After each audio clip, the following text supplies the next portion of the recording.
This video is brought to you by Curiosity Stream. What message do you bring? What King U Play requires is simple, a simple tribute of a powerful CPU and a GTX 660.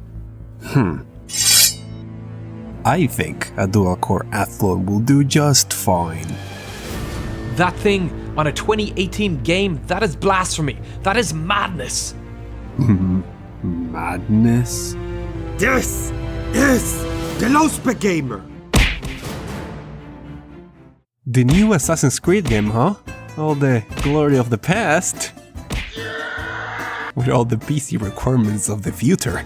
If I want to play it on my new cheap APU and nothing else, am I screwed? Of course not. You're watching the LowSpecGamer, where I do my darn best to find something, anything that might help this game run on a slightly less capable PC. For example, a couple of videos ago I fell in love with this guy, a 55-year-old APU that could, with some effort, run almost every game that I threw at it. Odyssey has some of the highest actual CPU requirements I have seen on a video game ever. I tested a newer quad-core i5, which had yet to ever fail me on a game, and yeah, I have never seen anything like this. The results of that experiment are in a Tom's Hardware article that I wrote in the description, and that is a bit worrying considering that the Athlon is a dual-core 4-thread CPU. Will it be enough after cleaning up all the boot programs and all the services that are non-essential for Windows?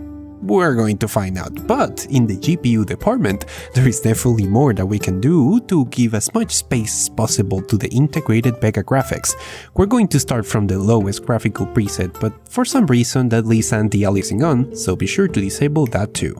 On the display tab, the game can only go down to 720, but you can reduce the internal resolution further using the internal resolution scaler, here called Resolution Modifier, but it only goes down to 50%.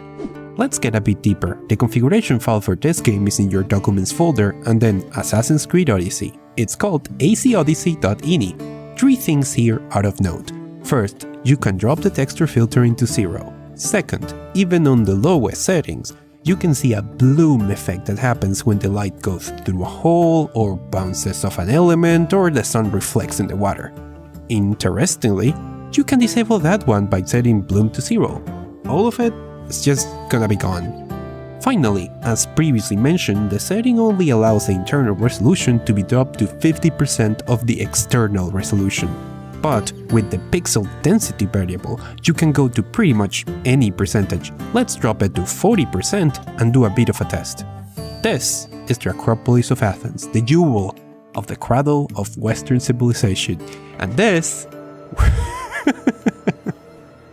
Athens is one of the biggest cities in the game, so this is pretty much as bad as it gets in terms of punishing the CPU and GPU, and it is not bad. The in-game benchmark was showing an average of over 30 FPS, and in practice it does maintain it over a playable level. I took my time to assault some fortresses and try some combat, as well as taking some time to kick the Sparta out of everything.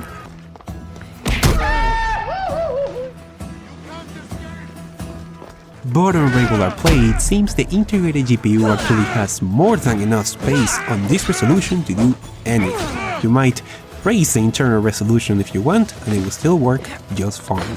So let's shake up things a bit and add a passively cooled GT710, which is ironically weaker than the integrated GPU, making this the weirdest unbalanced system I have ever used. Without any changes to the configuration file, the benchmark cannot break 20 FPS with a hard GPU bottleneck. Change the files, reduce internal resolution to 35%, and since everyone will be asking, yes, you can also use the NVIDIA Inspector. For those unfamiliar, NVIDIA Inspector is a tool that allows you to change parameters in the NVIDIA driver.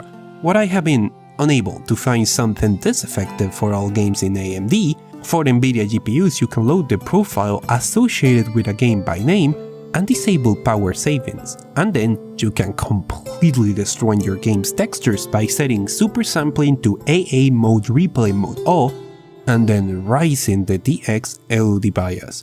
The result can be pretty intense, so as always, use with care. This works surprisingly well. Not every game remains legible at this low of an internal resolution, but the enemy and level design are good enough that I pretty much knew what was going on and what I needed to do. In terms of performance, this is one of those games that are surprisingly playable at 20 FPS quite effectively. Not bad at all. And this configuration can definitely maintain that. Not bad at all. So if you want to experience ancient Greece and don't mind it looking worse than ancient pottery art, try some of these changes. It might be just what you need. One of the reasons why I love Assassin's Creed games is that through its historical fantasy, I grow aware of the immense effect a small bit of the past had in our present. Like, I had no idea that Socrates, Hippocrates, and Sophocles all live in the exact same time period, and I'm nerdy about this stuff. If you're like me, and you ended up learning more about the rise of civilizations through the likes of Age of Empires and Assassin's Creed that you actually learned in school, then you're going to enjoy this documentary on the Bronze Age and the rise of the first civilizations. I love this stuff, and the first episode is available for free on this video sponsor, CuriosityStream, an online streaming service for documentaries and content on history, technology, science, nature, and much more, with streaming support for desktop, smart TV, phone, Chromecast, you name it. You can access the whole catalog, including the whole Bronze Age series that I'm eating up right now, for only $2.99 a month. And if you use the link in the description and the promo code LowSpecGamer, you get the first 30 days absolutely free, so go watch some interesting stuff. Thank you to them for sponsoring this video and for supporting high quality learning. Thank you to Brian from Real Engineering for the additional voices of the intro, and Maiku for the exceptional drawings.